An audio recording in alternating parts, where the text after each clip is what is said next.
السلام علیکم عزیز طلباء و طالبات۔ آج ہم مرزا عزیز خان غالب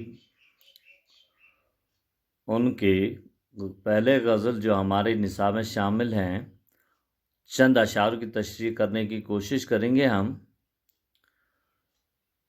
تو جیسا کہ آپ جانتے ہیں کہ غزل کا پہلا جو شعر ہوتا ہے اسے مطلع کہتے ہیں، اور مطلع یوں ہے: ابن مریم ہوا کرے کوئی، میرے دکھ کی دوا کرے کوئی۔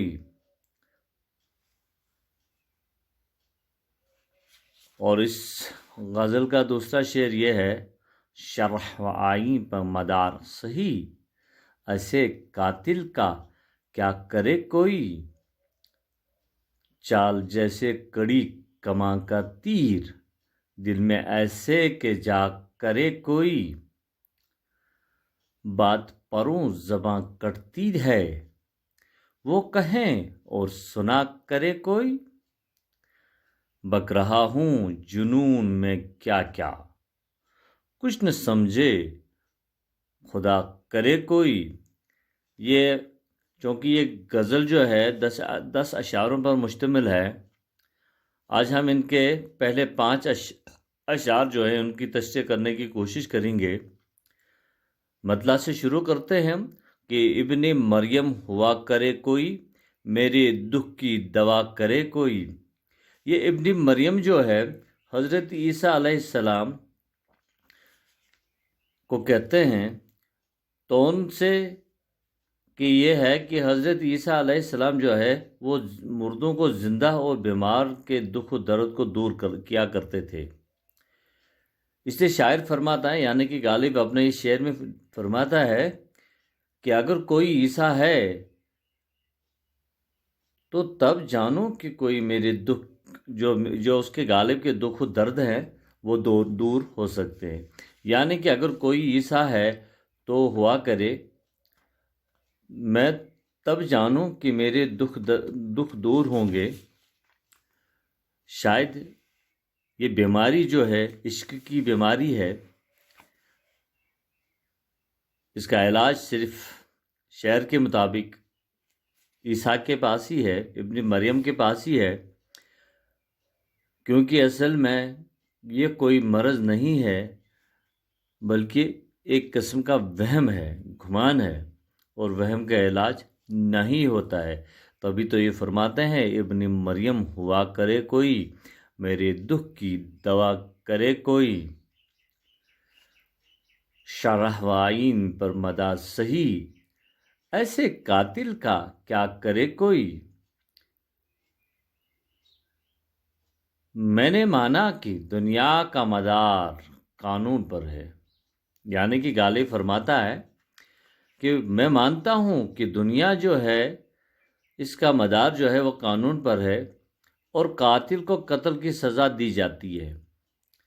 یعنی کہ اگر کوئی قتل کرے تو اس کی سزا جو ہے وہ اسے ملنی ہی چاہیے، اور اس سے سزا دی بھی جاتی ہے۔ لیکن کیا کوئی ایسے قاتل کو سزا دے سکتا ہے جو بغیر تلوار کے قتل کر ڈالتا ہے؟ یہ بغیر تلوار کے کسی کو قتل کرنا یہ عشق کی بات ہی ہے، یہ ایسی بات ہے جو صرف عشق حقیقی یا عشق مزاجی میں ہی کر سکتا ہے انسان۔ اسی لیے وہ یہ کہتا ہے کہ یہ قانون ہے، سب کچھ ہے، لیکن ان کے لیے جو کسی کو مار ڈالے، لیکن ایسا کوئی قانون نہیں بنا ہے کہ جو کسی کو بنا تلوار کے قتل کر ڈالے۔ چال جیسی کڑی کماں کا تیر، دل میں ایسے کہ جا کرے کوئی۔ غالب اپنے اس شعر میں فرماتے ہیں کہ جس قدر کمان سخت ہوتی ہے اس قدر تیر میں بھی زیادہ زور ہوتا ہے۔ یعنی کہ کمان اور تیر ایک دوسرے کے ساتھ جڑے ہوئے ہوتے ہیں۔ اگر کمان سخت ہوگی، جتنا ہم اسے کھینچ لیں گے تیر اتنا زیادہ دور جا کر گرے گا، اور فرماتے ہیں کہ میرے محبوب کی چال ایسی ہے جیسے کڑی کمان کا تیر ہوتا ہے، یعنی میری محبوب کی مستانی ناز و نخرے ادائیں چال تیر کی طرح سینے کو پار ہو جاتی، یعنی کہ اس کی محبوب کی جو ایک ایک اشارے اس کے سینے کے پار ہو جاتی ہے، اس کے ناز و نخرے اس کے پار ہو جاتے، اس کے سینے کے پار ہو جاتے ہیں۔ ایسے محبوب کے دل میں کوئی اپنے لیے جگہ پیدا کرے تو بات ہے۔ مطلب یہ کہ ایسے دلکش محبوب کے دل میں کوئی جگہ پیدا کرنا بہت ہی مشکل ہے۔ یعنی کہ غالب فرماتا ہے کہ میرا محبوب ایسا ہے کہ اس کے ناز و نخرے ایسے ہیں کہ اس کی چال جو ہے ادائیں اس طرح میرے سینے میں پار ہو جاتی ہے، جس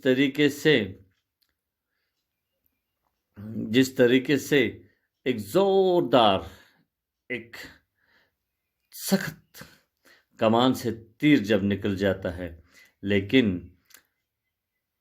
میرا محبوب اس دلکش میں کوئی جگہ، اس کے دل میں کوئی جگہ پیدا کرنا آسان بات نہیں ہے، بلکہ بہت ہی مشکل ہے۔ بات پروں زباں کٹتی ہے، وہ کہے اور سنا کرے کوئی۔ غالب فرماتا ہے کہ ان کے سامنے ذرا بھی بات کی جائے تو وہ زبان کاٹ ڈالتے ہیں۔ اس کا مطلب یہ ہے کہ جو کچھ ان کے دل میں آئے وہ کہہ دیں اور ہمیں بس خاموشی سے سننا ہے۔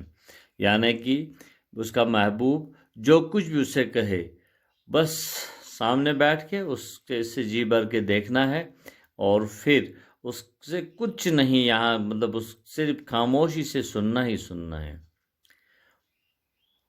بک رہا ہوں جنوں میں کیا کیا، کچھ نہ سمجھے خدا کرے کوئی۔ شاعر فرماتا ہے، یعنی کہ غالب فرماتے ہیں اس شعر میں کہ میں میں جوش اور وحشت میں نہ جانے میں کیا کیا بک رہا ہوں، تو میں اللہ سے دعا کرتا ہوں، خدا سے دعا کرتا ہوں کہ کوئی میری بات کو نہ سمجھے، یعنی خدا کرے راز عشق فاش نہ ہو، یعنی کہ راز عشق فاش نہ ہو۔ چونکہ یہ